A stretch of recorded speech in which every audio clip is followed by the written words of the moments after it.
Republicans tended to think Lincoln was a hillbilly, uneducated and not very bright, and that he would do what he was told. He was not held in high esteem. In fact, he was elected primarily, his qualifications were that he was unknown and he had no real power base, so they figured that they could control him.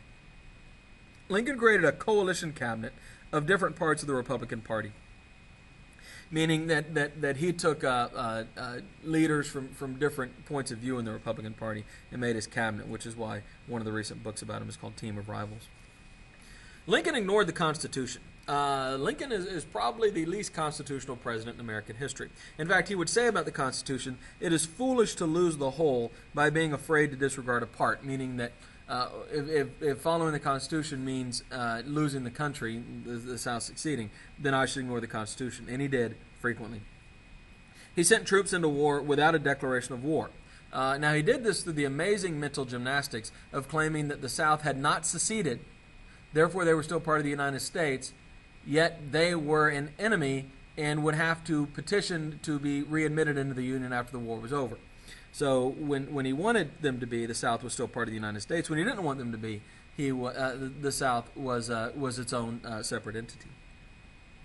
He increased Army funding without approval. This is a major violation of the Constitution. The president is not supposed to be able to spend money without the money being allocated by Congress. But Lincoln did this.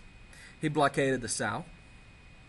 Now, there were peace Democrats. These were called Copperheads. These were Democrats who wanted the war to end. They didn't necessarily support the South. They just didn't support the war. Lincoln had these people arrested. He had newspaper publishers arrested and their newspapers shut down if they were critical of him. He suspended habeas corpus and claimed the right to arrest anybody he wanted for any reason he wanted without charging them of a crime. He began doing this only in border states, but by 1862, his martial law had expanded all throughout the United States. Probably most interesting to me is Lincoln exiled a U.S. senator, Vallandigham, from Ohio. He threw him out of the country. There is nothing in the Constitution that says anyone can throw somebody out of the country, much less the president do this with no court, no trial, nothing.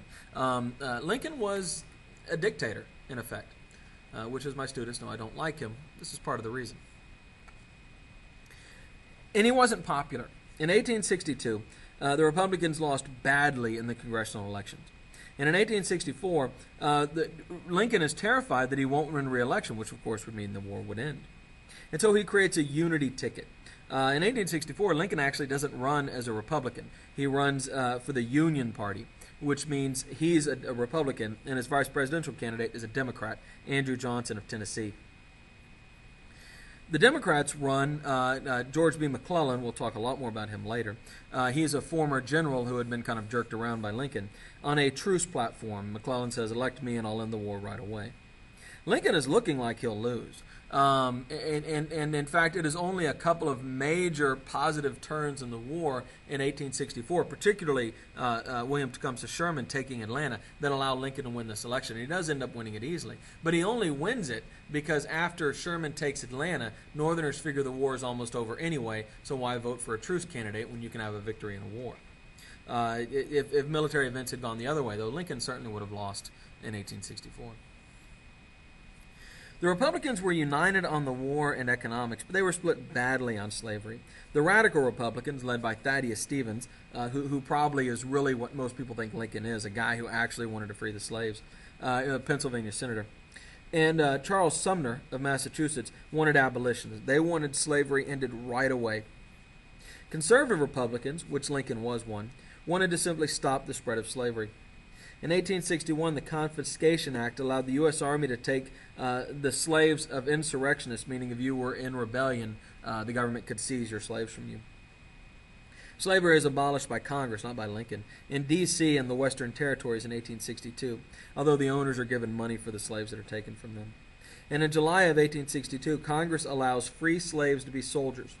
And as the war drags on, it slowly becomes clear that emancipation or abolition is the goal.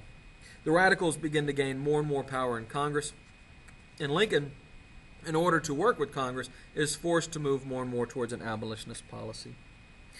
On September 2nd of 1862, Lincoln, after the Battle of Antietam, announces a plan to free the slaves. And on January 1st of 1863, this is important to understand, this is right after an election because he didn't want to do it before the election, Lincoln issues the Emancipation Proclamation.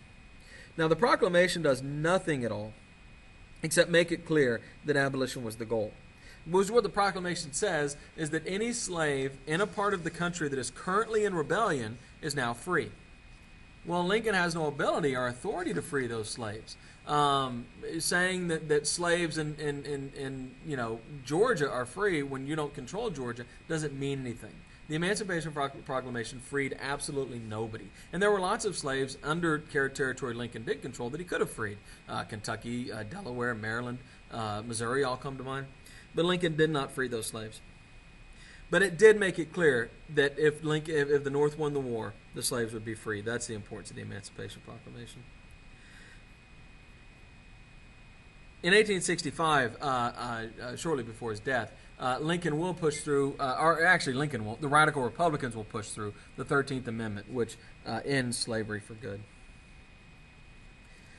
186,000 freed blacks would fight in the war effort. There was not much interest among blacks in supporting the North until the Emancipation Proclamation, because black folks understood this war wasn't being fought for them. This war was being fought over economic differences. But when Lincoln issues the Emancipation Proclamation, they begin to believe it could mean the end of slavery. The 54th Massachusetts is the most famous of these units. It had white officers. Black people were not put in any positions of power. The Northerners believed blacks were inferior, just like the Southerners did.